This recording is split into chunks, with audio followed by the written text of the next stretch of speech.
Hello students, मैं Dayal Chaudhary, team CLC, team chemistry. आज अपन मिड सेशन 25 डिस्कस करने जा रहे हैं। तो आइए क्वेश्चन नंबर 51 को चेक करते हैं। आउट ऑफ ये कुछ आपको कंपाउंड दिए गए हैं, इनमें कलरलेस बताना है। तो अपने को पता है, एक तो D0, इसका थोड़ा कलर चेंज कर लेते हैं। एक तो आपका D0 और एक D10 में DD ट्रांजिशन नहीं होता, इस वजह से कलर नहीं आएगा। या फिर अनपेड इलेक्ट्रॉन नहीं हो तो मोस्ट ऑफ केस में कह सकते हैं वहां पे भी आपको कलर नहीं मिलता है।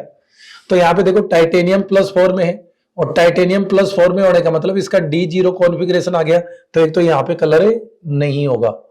एक कोबाल्ट है यहाँ +3 में है, तो इसका मतलब ये आ गया 3D6, और 3D6 में है तो इसके पास देखो strong field ligand, weak field ligand है। वीक फील्ड लिगेंड है तो पेयरिंग तो होगी नहीं। तो 1 2 3 4 5 6 यहाँ पे डी ट्रांजिशन देखने को मिलेगा। 4 अनपेड इलेक्ट्रॉन है, तो ये तो कलर्ड है। ये +1 में है तो ये 3D10 कॉन्फ़िगरेशन मिलेगा, तो यहाँ डी ट्रांजिशन नहीं है, कलर नहीं है। ऐसे ही NiCl4 यहाँ पे 3D8 आएगा, 2 अनपेड इलेक्ट्रॉन है, वीक फील्ड लिगेंड है, तो यहाँ कलर देखने को मिलेगा। तो आपके ये दो है जिनके अंदर कलर नहीं है। नेक्स्ट क्वेश्चन पे चलते हैं।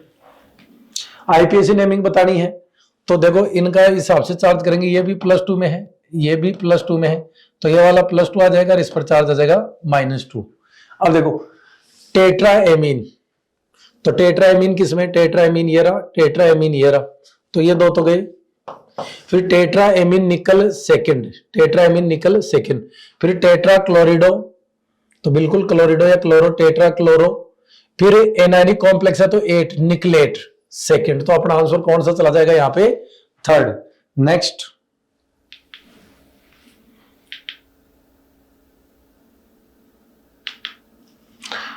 इन the compound lithium tetrahydro aluminate, ये होता है LiAlH4। कहने का मतलब ये ऐसे होता है AlH4। यहां पे ये हाइड्राइड एज लिगेंड यूज होता है। सॉरी, नेक्स्ट क्वेश्चन पे चलते हैं। यहां पे अपने को मेल्टिंग पॉइंट का ऑर्डर बताना है। तो देखो H2O, H2S, H2SC, H2TE और H2PO, TE तक दिए, तो चलो इसको छोड़ दे। इधर जा रहे हैं तो क्या हो रहा है, वांडरवाल फोर्स, मॉलिक्यूलर वेट बढ़ रहा है। मॉलिक्यूलर वेट बढ़ने का मतलब है वांडरवाल फोर्स बढ़ा। वांडरवाल फोर्स बढ़ा तो मेल्टिंग पॉइंट भी बढ़ेगा, तो मेल्टिंग पॉइंट का ऑर्डर क्या आएगा। लेकिन इसकी पैकिंग ज्यादा होती है, H बॉन्ड है, अकेला मॉलिक्यूल 4 H बॉन्ड बनाता है, चारों H बॉन्ड स्ट्रॉन्ग है, इसलिए इसका मेल्टिंग पॉइंट अब नॉर्मली सबसे ज्यादा। याद रखना, कोवेलेंट मॉलिक्यूल, ऐसे कोवेलेंट मॉलिक्यूल जो नॉन मेटल के बीच बने हो, उनका मेल्टिंग और बॉइलिंग पॉइंट वांडरवाल फोर्स से डिसाइड किया जाता है। तो अपना यहां करेक्ट आंसर हो जाएगा fourth. Next, which one of the following hydride is least acidic. हाइड्राइडों की एसिडिक स्ट्रेंथ नीचे जाने पर इंक्रीज होती है और L2R जाने पर भी इंक्रीज होती है, याद रखना। इधर तो दी जाती है EN से, तो इधर जाने पर EN बढ़ती है, इस वजह से एसिडिक स्ट्रेंथ बढ़ेगी, नॉन मेटेलिक हाइड्राइड होगी। इसी प्रकार down the group bond length से दी जाती है, तो नीचे जाने पर साइज बढ़ेगी, साइज बढ़ेगी तो बॉन्ड लेंथ बढ़ेगी, और बॉन्ड लेंथ बढ़ेगी तो एसिडिक स्ट्रेंथ भी बढ़ेगी। तो इनमें सबसे ऊपर यह आता है, तो इसकी एसिडिक स्ट्रेंथ सबसे कम होगी। याद रखना, नॉन मेटेलिक हाइड्राइड की L2R जाओ चाहे डाउन द ग्रुप जाओ, दोनों तरफ ही एसिडिक स्ट्रेंथ बढ़ती है। इलेक्ट्रॉन एफिनिटी पूरी पीरियोडिक टेबल में सबसे ज्यादा आपकी क्लोरीन की होती है, और यहां पे भी पूछा तो इनमें से क्लोरीन ही होगा। Which of the following are soluble in excess of NaOH? NaOH, तो देखो एक तो ये एम्फोटेरिक होता है, ये डिसॉल्व हो जाएगा, ये बेसिक है, ये डिसॉल्व नहीं होगा। एक ये एम्फोटेरिक होता है, ये डिसॉल्व हो जाएगा, ये दो डिसॉल्व हो जाएंगे, X और Z। तो अपना आंसर कौन सा चला जाएगा, 3। याद रखना, स्ट्रॉन्ग बेस में ही डिसॉल्व हो पाते हैं, ये आपका स्ट्रॉन्ग बेस दिया है, एम्फोटेरिक है, ये तो खुद बेसिक है, यहां रिएक्शन नहीं होगी। नेक्स्ट, एक्वा सॉल्यूशन दिया गया है, ये कुछ कैटायंस दिए हुए हैं, उनमें H2S पास करें। तो देखो H2S अगर एसिडिक मीडियम में पास की जाती है ना, तो एक तो कॉपर और कैडमियम सल्फाइड की पीपीटी आएगी, क्लियर। नहीं तो बेसिक मीडियम में दी जाती है तो जिंक की पीपीटी भी आ जाएगी, जिंक की आएगी। तो याद रखना यहाँ पे सिर्फ H2S की पास की है, तो मीडियम कोई कंसिडर किया नहीं है। तो H2S के साथ कौन कौन पीपीटी दे सकते हैं, तो ये तीनों ही दे सकते हैं। याद रखना इसको पीपीटी H2S के साथ अच्छी खासी पीपीटी देता है। उस पीपीटी को रोकने के लिए ही जब सेकंड ग्रुप का टेस्ट किया जाता है, ये फोर्थ ग्रुप में आता है, तो सेकंड ग्रुप का टेस्ट करते हैं तो एसिडिक मीडियम में H2S पास करते हैं ताकि कॉमन आयन इफेक्ट लग जाए और ये प्रिसिपिटेट ना बना पाए। तो H2S के साथ ये सारे प्रिसिपिटेट देते हैं। अपना आंसर कौन सा जाएगा, fourth. Which of the following combine with the Ap2+ ions form brown ring complex? देखो फ्रेश सॉल्यूशन लिया जाता है फेरस सल्फेट का H2O5 6 SO4, यहाँ पे ये आपका +2 में होता है। अब इसमें जैसे ही N हो जाएगी तो ये FeH2O5 हो जाएगा, ये 6 की जगह NOSO4, ये आपका यहाँ पर +1 में आ जाएगा। इसका हाइब्रिडाइजेशन आएगा D2sp3 sp3D2।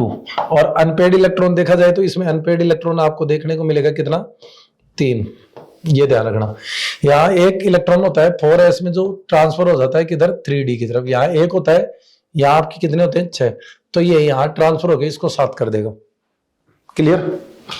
खैर आपका ये है NO nitric oxide. Next, sulphide ion react with, ठीक है, टू फॉर्म पर्पल कलर्ड, ये भी ठीक है। ऑक्सीडेशन स्टेट, तो आयरन की ऑक्सीडेशन स्टेट नहीं बदलती, यहाँ पे +2 रहेगी, यहाँ पे भी +2 रहेगी। ये काउंटर आयन तो इसलिए बदला है क्योंकि यहाँ पे देखो NOS पॉजिटिव लिगेंड से ये आपका नेगेटिव में चला गया। क्लियर। तो यहाँ पे कॉम्प्लेक्स आयन का चार्ज चेंज हुआ है जिस वजह से ये काउंटर आयन बदला है, बाकी आयरन की ऑक्सीडेशन स्टेट चेंज ही नहीं होगी। नेक्स्ट, ये 5D1 इसलिए रखता है क्योंकि GD का कॉन्फ़िगरेशन क्या होता है, Gnon 4F7 5D1 6S2। अगर यहां 1 रहेगा तो ये हाफ फील्ड कॉन्फ़िगरेशन रहेगा, इस वजह से। तो आपका ये आंसर करेक्ट हो जाएगा। Next, which of the following है maximum and minimum ionic character out of, देखो इनके अंदर देखा जाए ना तो ये भी +2 में है, ये भी +2 में है, लेकिन ऑक्साइड से छोटा फ्लोराइड है तो इसका पोलराइजेशन कम होगा, इस वजह से सबसे ज्यादा आयनिक तो ये है, और सबसे कम आयनिक ये होगा +7 में, ये कोवेलेंट हो जाएगा। तो आपका ये आंसर हो जाएगा। यहां पे देखें पैरामैग्नेटिक है 4 5 4 अनपेड इलेक्ट्रॉन, देख लेते हैं। मैग्नीज यहां पर +3 में है, +3 में है तो ये 3D5 है, वीक फील्ड लिगेंड 3D4 है, सॉरी 3D4 है, पेयरिंग होगी नहीं, वीक फील्ड लिगेंड है, तो यहां पर अनपेड इलेक्ट्रॉन आएंगे 4। तो ये तो सही है ये बात। तो फिर यहाँ पे ये Fe है वो आपका Fe+3 में है, तो ऐसे में ये 3D5 हो जाएगा, वीक फील्ड लिगेंड है, पेयरिंग होगी नहीं, तो ऐसे में यहाँ पे भी अनपेड इलेक्ट्रॉन कितना आ जाएगा, 5। तो ये भी सही है। कोबाल्ट यहाँ पे आपका +3 में है, और कोबाल्ट +3 में होने का मतलब 3D6 है, पेयरिंग होगी नहीं, तो यहाँ पे भी अनपेड इलेक्ट्रॉन कितना आ जाएगा, 4। तो ये भी सही है, पहला स्टेटमेंट सही है।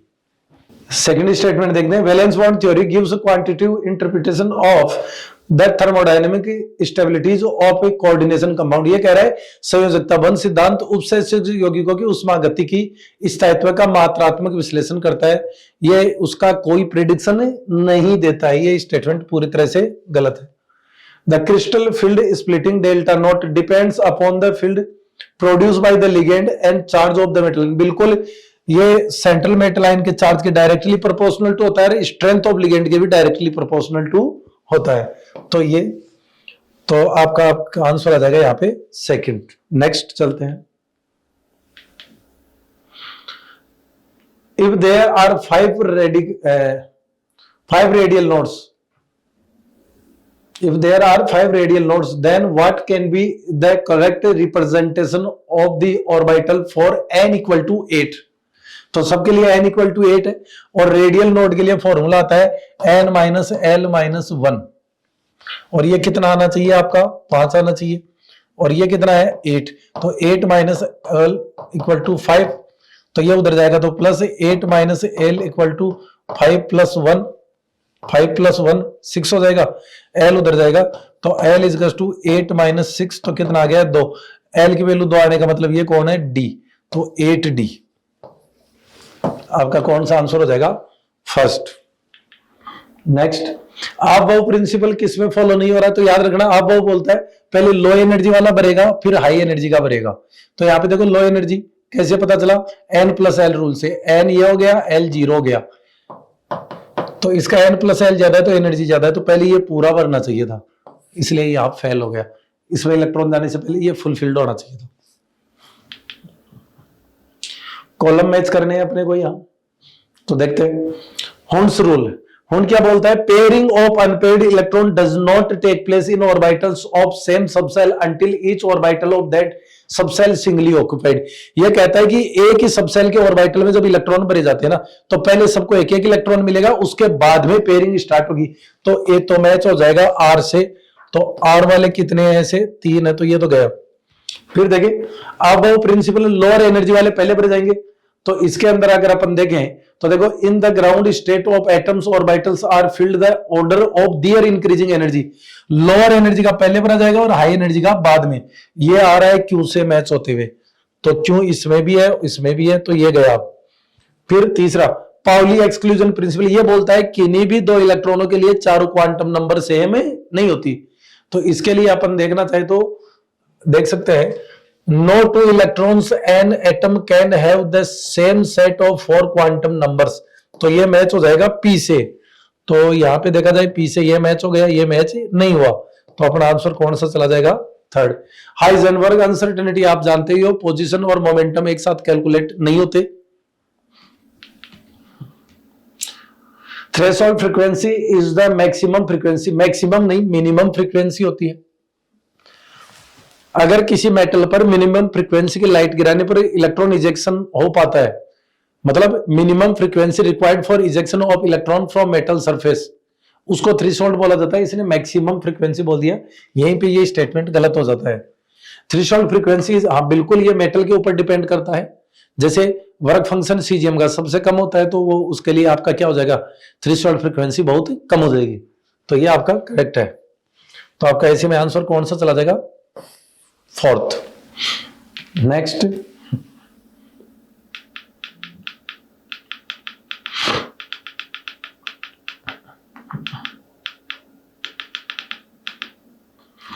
हाँ 86 का क्वेश्चन देखते हैं।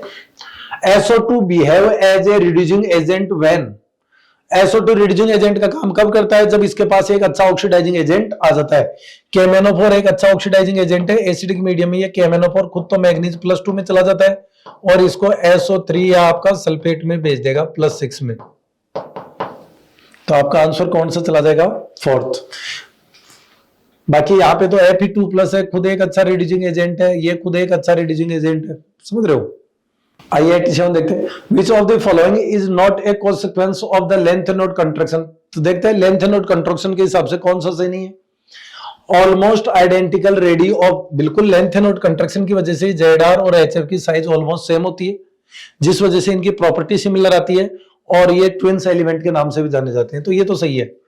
Ionization energy of most 5D, हाँ 4D से 5D की आयनाइजेशन एनर्जी का ज्यादा होना, फोर्थ से लेकर के 12th ग्रुप डी ब्लॉक में बात करें तो यही रेस्पॉन्सिबल है। और इतना ही नहीं, ये इफेक्ट आपको 13 और 14 ग्रुप में भी देखने को मिलता है।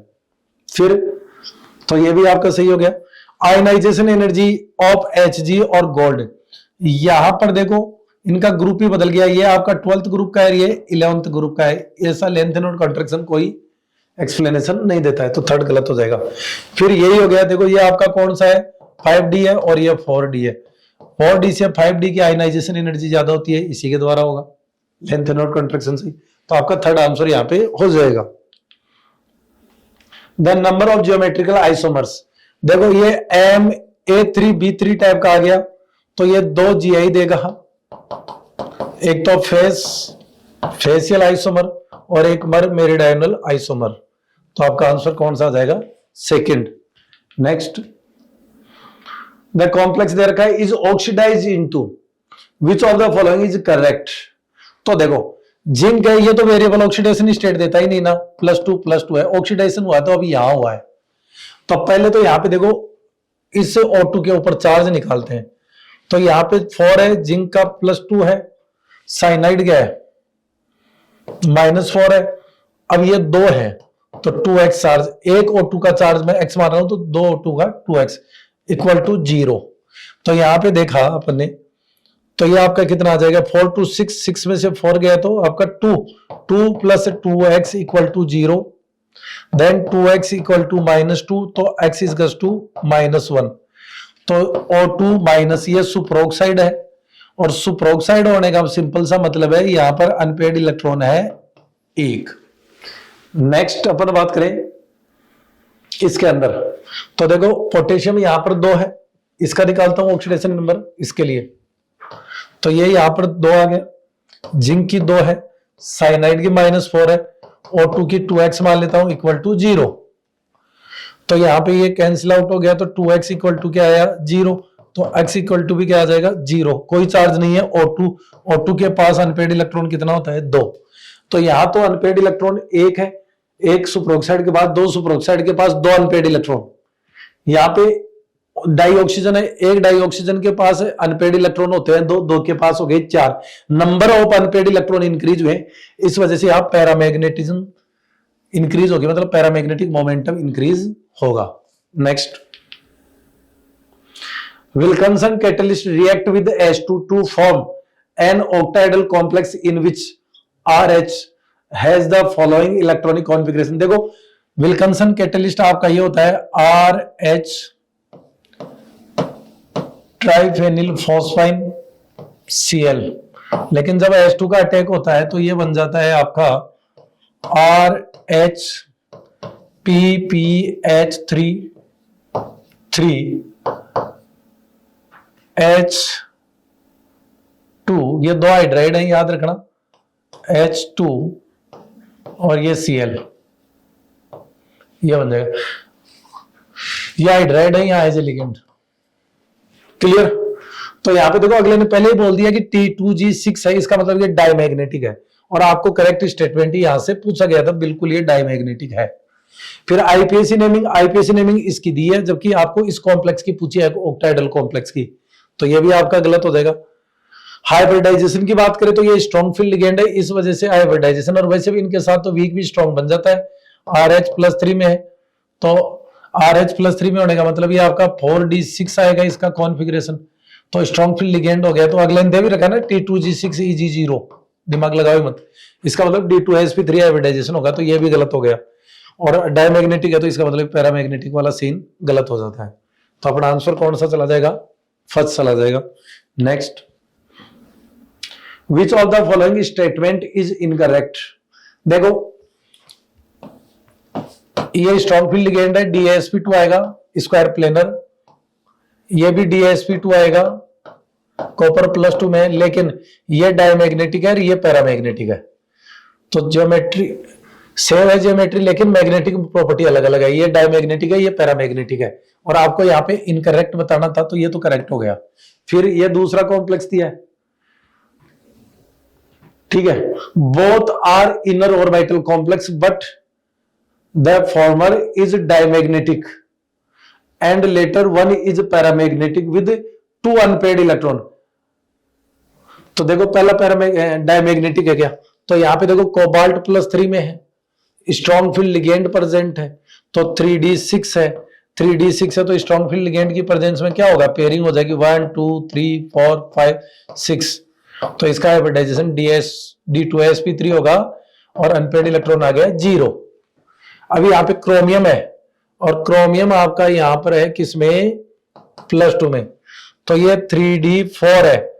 फिर स्ट्रॉन्ग फील्ड लिगेंड होने से 1 2 3 4, तो हाइब्रिडाइजेशन D2sp3 आएगा, इनर ऑर्बिटल ही है, लेकिन अनपेड इलेक्ट्रॉन इसके पास कितना है 2, तो आपका ये स्टेटमेंट भी करेक्ट हो गया। फिर आगे चलते हैं, स्टीरियो आइसोमरेज की बात की है, तो देखो इसकी अगर मैं बात करूं तो ये किस प्रकार का हो गया, MAAB2C2, तो ये देखो 3 GI देगा, जिसमें से एक सिस होगी, 2 ट्रांस होंगी और सिस वाला ऑल्सो OI। तो टोटल स्टीरियोआइसोमर कितना हो गया 1 2 2 4। तो ये आपका इनकरेक्ट स्टेटमेंट हो जाएगा। Next, the 3D orbital having electron density in all the 3 axis. तो ये आपका कौन है रे? या तो S ऑर्बिटल होता, क्योंकि वो क्या होता है स्फेरिकल होता है, हर डायरेक्शन में इलेक्ट्रॉन मिलेगा। या फिर देखो ये Z एक्सिस हो गई, अगर ये X एक्सिस मानो रही है Y तो इसके ऊपर होता है D, और ये रिंग होने से चारों तरफ कवर हो जाएगा, 3 डायमेंशनल है ये भी। तो यहां पर आपका आंसर आ जाएगा हर एक्सिस पे इलेक्ट्रॉन मिलने के लिए सेकंड 3D। ये आपका कौन सा हो गया? Z² हो गया, DZ²। तो ये थर्ड सेल के हैं तो 3DZ²। फिर which of the following statement are not correct about electromagnetic radiation. देखो इलेक्ट्रोमैग्नेटिक रेडिएशन को किसी प्रकार के मीडियम की रिक्वायरमेंट नहीं होती है, वो वैक्यूम के अंदर भी वेलोसिटी ऑफ लाइट से ट्रेवल कर सकती है। तो दे रिक्वायर्ड मीडियम, ये पहला स्टेटमेंट आपका क्या हो गया? गलत। और आपको नॉट करेक्ट ही ढूंढना था, तो एक तो ये लग जाएगा आंसर में। फिर different electromagnetic radiation travel eight same speed in vacuum, मैंने बताया वेलोसिटी ऑफ लाइट से ट्रेवल कर सकती है, मीडियम चाहिए नहीं। फिर ऑर्डर ऑफ फ्रीक्वेंसी, ये ऑर्डर ऑफ फ्रीक्वेंसी नहीं, ये ऑर्डर ऑफ वेवलेंथ है, फ्रीक्वेंसी का इससे जस्ट अपोजिट होगा। तो ये तो आपका इनकरेक्ट हो गया, तो थर्ड। तो फर्स्ट और थर्ड इनकरेक्ट है, तो आपका आंसर कौन सा चला जाएगा यहाँ पे? थर्ड। हाँ तो बच्चों देखिए क्या है 68 नंबर क्वेश्चन में, in which of the following molecule ion all the bonds are not equal. आपको ऐसा मॉलिक्यूल सर्च करना है जिसके सभी बॉन्ड इक्वल नहीं हो। जेनोन F4 में अपन कहें तो अनइक्वलिटी का कोई रीजन नहीं है। जेनोन F4 में ये होगा स्क्वायर प्लेनर और सभी बॉन्ड इक्वल होंगे। BF4 नेगेटिव में भी नहीं है। C2H4 अगर अपन कहें तो देखो C2H4 होगा ये वाला, और C2H4 ऐसा होगा। तो यहां पे आप देख रहे हैं कि CC बॉन्ड और CH बॉन्ड इक्वल कैसे हो सकता है? बॉन्ड लेंथ डबल सिंगल का भी डिफरेंस आएगा, एटम भी डिफर है, तो इसका मतलब अपन कह सकते हैं यहाँ पे बॉन्ड जो है अनइक्वल होंगे।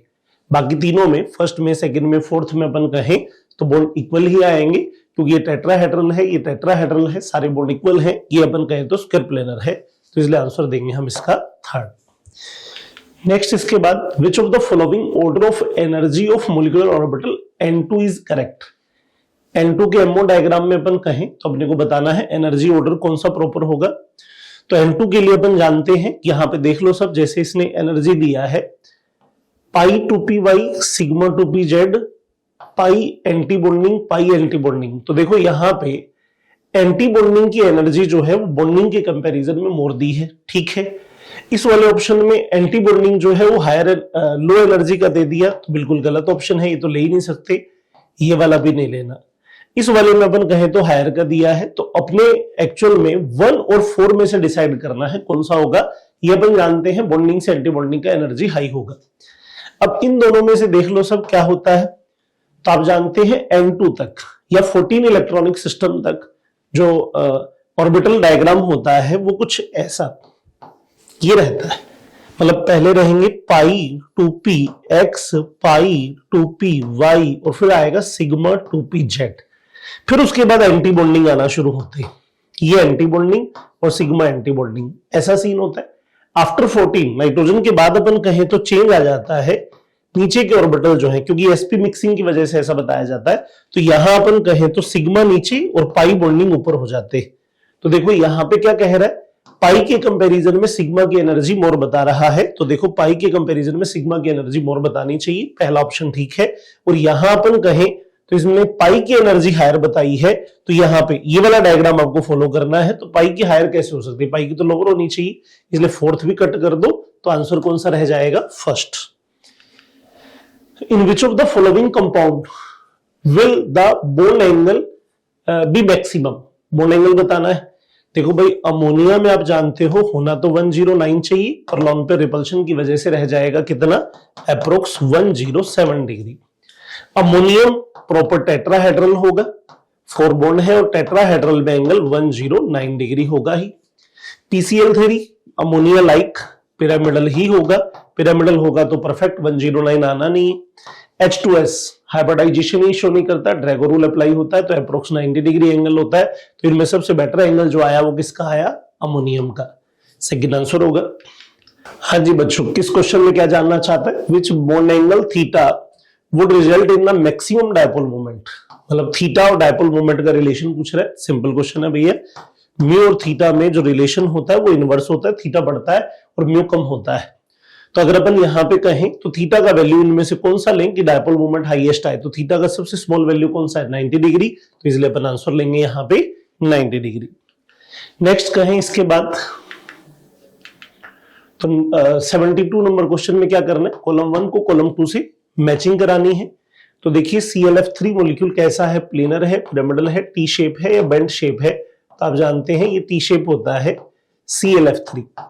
sp3 डिहाइब्रिडाइजेशन होता है, दो लोन पेयर इक्वेटोरियल पोजीशन पे रहेंगे, ऐसा सा होगा। तो इसका मतलब एक की मैचिंग किससे करानी है? थर्ड से।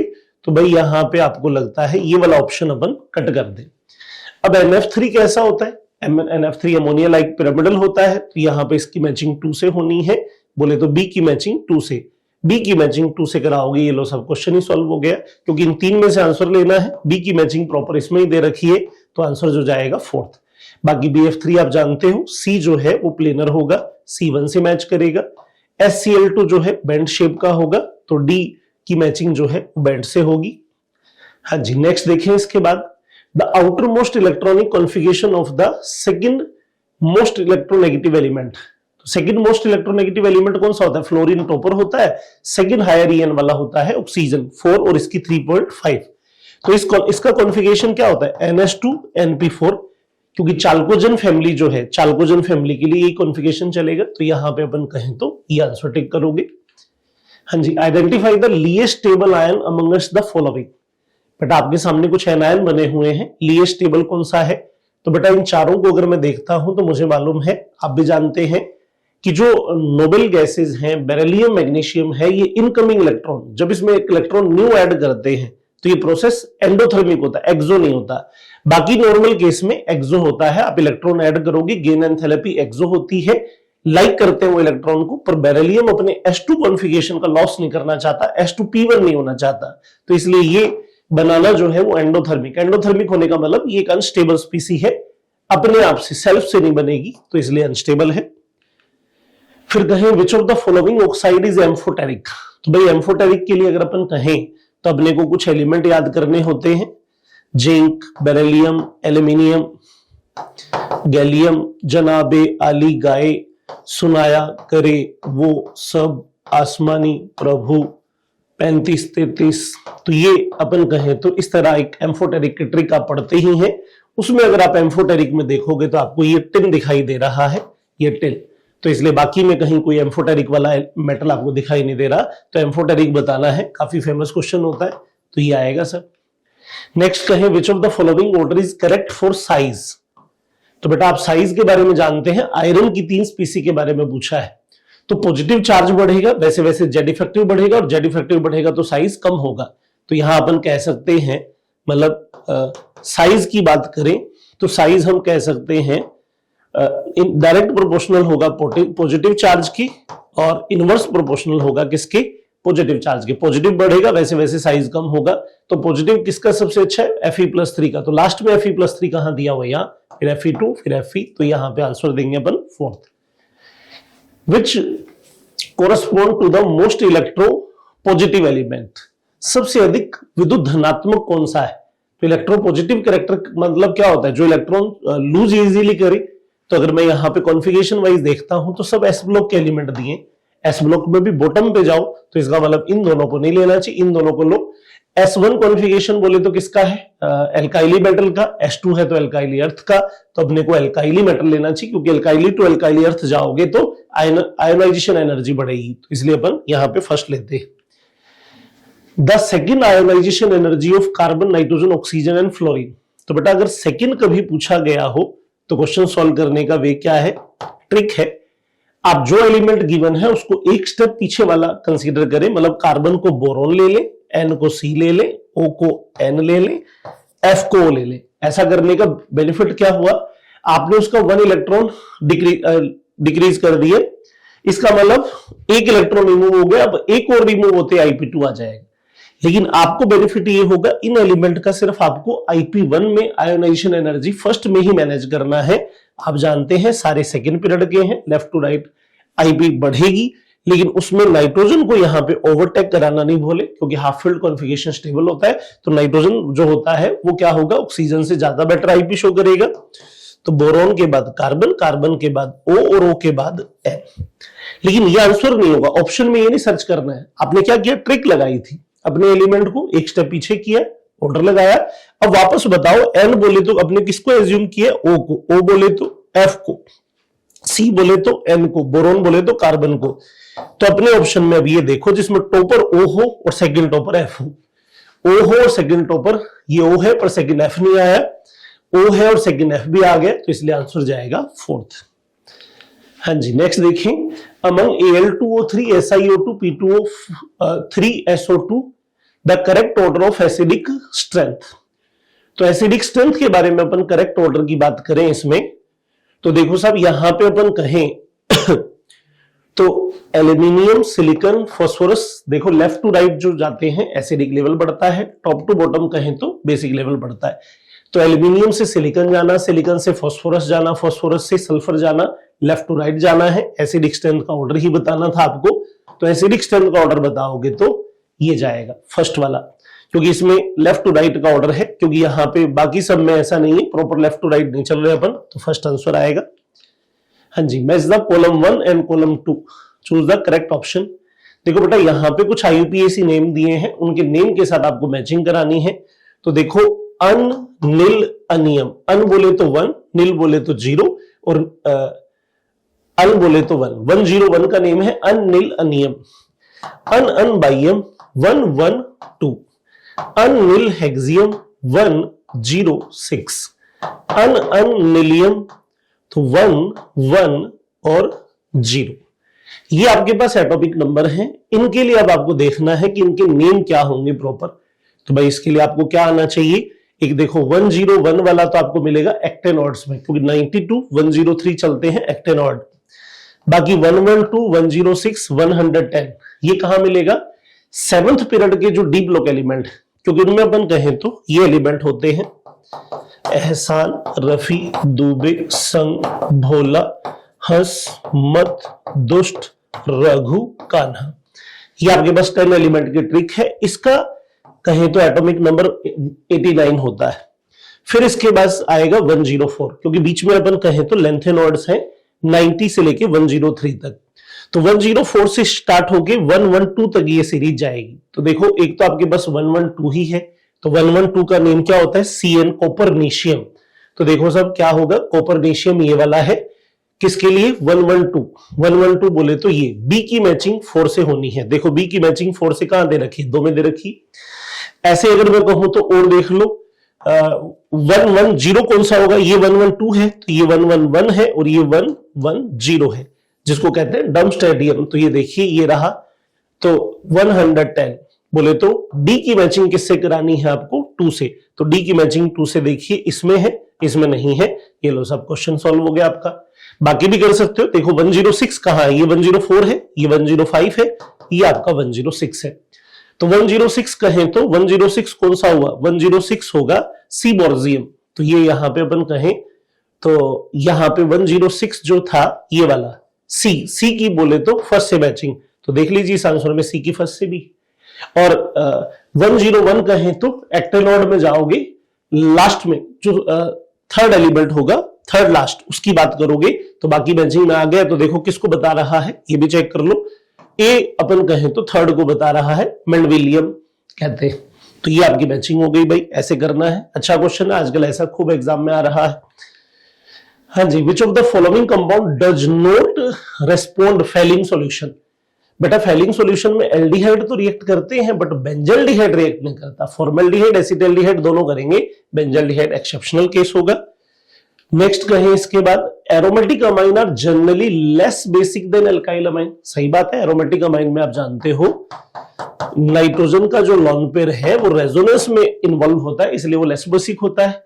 the nitrogen lone pair electron are delocalized by interaction with the aromatic ring pi electron system of the aromatic ring।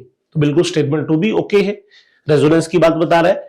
तो both statement 1 statement 2 are false, गलत है। 1 ट्रू स्टेटमेंट 2 इज फॉल्स, ये भी गलत है। 1 फॉल्स, ये भी गलत है। Both statement 1 and 2 are true, तो इसलिए अपन आंसर देंगे इसका fourth. Which of the following compound is incorrectly matched with the IUPAC name? तो बेटा यहां पे नेमिंग दी हुई है, जो इनकरेक्ट मैच है वो देखें। एन मैथिल एनिलीन, ये कैसा नेम हुआ भाई? एनिलीन तो अपन कहें तो ये होगा, तो एन मैथिल कहां है? तो यहां पे ये रॉन्ग नेमिंग है, ये फर्स्ट वाली। बाकी देखें तो N methyl benzene amine, N phenyl benzene amine, N methyl ethanamine, बाकी सब ओके हैं। फर्स्ट यहां पे रॉन्ग है। नेक्स्ट कहें तो इसके बाद कॉलम 1 को कॉलम 2 से मैच करना है। Benzene sulphonyl chloride, zwitter ion है, हिंसबर्ग है, बिल्कुल। बेंजीन सल्फोनिल क्लोराइड जो होता है इसको अपन कहते हैं हिंसबर्ग रिएजेंट। ए की मैचिंग करानी है 2 से, तो ए की मैचिंग 2 से 2 में दे रखी है। फिर कहें सल्फेनिलिक एसिड, सल्फेनिलिक एसिड कहें तो ये होता है सल्फेनिलिक एसिड। और सल्फेनिलिक एसिड क्या है? कन्वर्ट टू एल्कोहल डाई है, ज्विटर आयन है, बिल्कुल ये ज्विटर आयन बनाएगा। ये प्रोटॉन यहां शिफ्ट हो जाए तो ज्विटर आयन बना सकता है। तो बी की मैचिंग अपने को करनी है फर्स्ट से, तो बी की मैचिंग फर्स्ट से करनी है। तो ये लो साहब, ये आंसर भी आपका श्योर हो गया फर्स्ट। और एल्किल डाइएजोनियम सॉल्ट, बिल्कुल एक डाई होती है, तो सी की मैचिंग कहें तो 4 से। एल्किल डाइएजोनियम सॉल्ट, तो यहां पे सी की मैचिंग 4 से करा रहा है। कन्वर्ट टू एल्कोहल, हाँ ठीक है, एल्किल डाइएजोनियम जो है ये वाला एल्किल डाइएजोनियम है, तो इसको आप जानते हैं अच्छा लिविंग ग्रुप होने की वजह से कन्वर्ट किस में होगा? एल्कोहल में। डाई में अपन कहें तो कन्वर्ट कर सकते हैं किसको? एरोमेटिक, एल्किल नहीं, aromatic diazonium salt. Benzene diazonium salt जो होते हैं उनको आप फिनोल से, एनिलीन से रिएक्शन करवाते हो तो एजो डाई का फॉर्मेशन कर सकते हो। एरिल डाइएजोनियम ये डाई बनाएगा, तो इसका मतलब ये मैच होगा डी थर्ड से। तो ये एल्किल वाला एल्कोहल में कन्वर्ट होता है, ये यहां कन्वर्ट होता है, क्योंकि वैसे बाकी ऑप्शन से भी पता चल गया था आपको, ये होगा फर्स्ट आंसर आएगा। हाँ जी, the best reagent for converting two phenyl propanamide, बेटा प्रोपेनामाइड ये है और 2-फिनाइल प्रोपेनामाइड ये है। इसको आपको कन्वर्ट करना है 2-फिनाइल प्रोपेनामाइड इंटू 1-फिनाइल एथेनामाइन। ये लो सब, ये एथेनामाइन है और 1-फिनाइल होना चाहिए। ऐसा करने के लिए आप CO रिमूव करना चाहते हो, तो इसके लिए आप जानते हो हाफमैन ब्रोमोमाइड रिएक्शन चाहिए, और हाफमैन ब्रोमोमाइड का रिएजेंट ये रहा, बेस के साथ Br2 लेना है। हाँ जी बच्चों, देखें विच of the following hydrogen bond is the strongest. H bond की स्ट्रॉन्गनेस बतानी है, तो भाई यहां पे देखें FH OH OH और सामने वाले डोनर एटम। देखो 2 ऑप्शन होते हैं। अगर ऐसा सिनेरियो है, मान लो ये 3 केस है, तो आप जानते हैं H बॉन्डिंग वाली जो साइट है, क्योंकि आप जानते हो फ्लोरीन ऑक्सीजन अदरवाइज नाइट्रोजन के साथ H अटैच हो तो वो सामने किसी एटम के लोन पेयर से अट्रैक्ट होता है, ये H बॉन्डिंग। अब लोन पेयर जो है वो डोनर होगा, तो उसको तो होना चाहिए लो EN का। और यहां पे इस बॉन्ड में स्ट्रेस बढ़ाने के लिए, क्योंकि H पे अच्छा सा पॉजिटिव कैरेक्टर लाने के लिए बेस्ट होता है फ्लोरीन, मतलब हायर EN वाला। तो अगर कंपैरिजन सिर्फ ऐसा है तो यहां आपको देखना है लो EN कौन है, तो लो EN नाइट्रोजन है, इसका मतलब ये H बॉन्डिंग इन तीनों में से बेस्ट। लेकिन ओवरऑल अगर ऐसा कंपैरिजन आ जाए जहां यहां और यहां दोनों में कंपेयर हो रहा हो, तो पहले आप ये देखेंगे कि H बॉन्ड फॉर्मेशन के लिए H में पावर जो क्रिएट करेगा वो ज्यादा अच्छा कौन है? F। तो इसलिए अपन चारों में जब कंपेयर कर रहे हैं तो फर्स्ट आंसर देना होगा, क्योंकि अपन कहें तो F और H में पोलैरिटी ज्यादा होगी, H पे पॉजिटिव कैरेक्टर ज्यादा होगा। सामने वाले एटम की डोनर कैपेसिटी क्या है ये अपन कंपेयर कब कर सकते हैं? जब कंपैरिजन इस वैरायटी का हो। ओवरऑल दोनों एक साथ काम कर रहे हैं तो अपन डोमिनेटिंग फैक्टर किसको मानते हैं? H बॉन्ड फॉर्मेशन के लिए जो कहें तो एटम है वो हायर EN वाला कौन सा है उसके अकॉर्डिंग। तो यहां अपन कहें तो फर्स्ट आएगा। हाँ जी, which one of the following pair of species have the same bond order. तो देखो साहब, बॉन्ड ऑर्डर का ट्रिक होता है 14 इलेक्ट्रॉनिक सिस्टम है, उनका बॉन्ड ऑर्डर होता है 3। 14 के बाद 15 पे 16 पे जाओगे तो बॉन्ड ऑर्डर डिक्रीज होता चला जाएगा, जैसे 2.5 हो जाएगा, फिर 2 हो जाएगा, और आप 13 पे जाओगे, 12 पे जाओगे तो भी यही डिक्रीज होने का ऑर्डर रहता है। ये ट्रिक रहती है, 14 से नेक्स्ट जाओ, 14 से बैक जाओ, बॉन्ड ऑर्डर 0.5 डिक्रीज होगा। अब सेम बॉन्ड ऑर्डर बताना है तो देखो Cn कितने इलेक्ट्रॉन वाला सिस्टम हुआ, 14 का, और यहां पे कहें NO प्लस, ये भी कितने का हुआ, 14 का, तो बॉन्ड ऑर्डर सेम होगा। यही आंसर है सब, पहला ही। बाकी क्यों नहीं है, ये तो देखो 14 वाला हो गया, और ये अपन कहें तो कितने का हो गया, 12 का। सेम कैसे हो सकता है, 12 वाले का बॉन्ड ऑर्डर अलग आएगा, 14 का अलग आएगा, तो ऐसे करना है इसको भाई। हाँ जी, which of the following statement is true, hybridization of the central atom ammonia and methane is sp2, बिल्कुल गलत है, ये अपन कहें तो ट्रू नहीं हो सकता, क्योंकि दोनों का हाइब्रिडाइजेशन sp3 आएगा। BeCl2 has V shape, BeCl2 V shape कैसे होता है, BeCl2 तो sp हाइब्रिडाइजेशन लीनियर होता है, तो गलत कह दो इसे भी। SF6 is octahedral and FSS bond angle is 90 degree, बिल्कुल SF6 ऐसा होता है, और यहां पे अपन कहें तो 90 डिग्री के 12 एंगल होते हैं प्लेन में, पिरामिड के ऊपर काउंट करोगे तो 12, तो बिल्कुल ये वाला स्टेटमेंट ओके है। CO2 has non zero dipole moment, CO2 का भाई जीरो ही होता है डायपोल मोमेंट, नॉन जीरो क्यों होता है, तो इसलिए अपने को क्या बताना था, ट्रू, सही स्टेटमेंट बताना था, तो थर्ड देंगे हम आंसर। हाँ जी, amongst water H2S, H2 selenium, H2 tellurium, one of the highest boiling point. आप जानते हैं वैसे तो क्या होता है, मास बढ़ता है, मास बढ़ने के साथ वंडर वाल अट्रैक्शन बढ़ते हैं और बॉइलिंग मेल्टिंग पॉइंट के वैल्यू बढ़ते हैं। लेकिन अगर आप पी ब्लॉक में हैं और नाइट्रोजन फैमिली O फैमिली या हेलोजन फैमिली में है, तो उनके फर्स्ट मेंबर में H बॉन्डिंग की वजह से एबनॉर्मल केस आता है, तो इस O फैमिली में टॉपर वन जो होगा बॉइलिंग पॉइंट के मामले में वो कौन होगा, वाटर।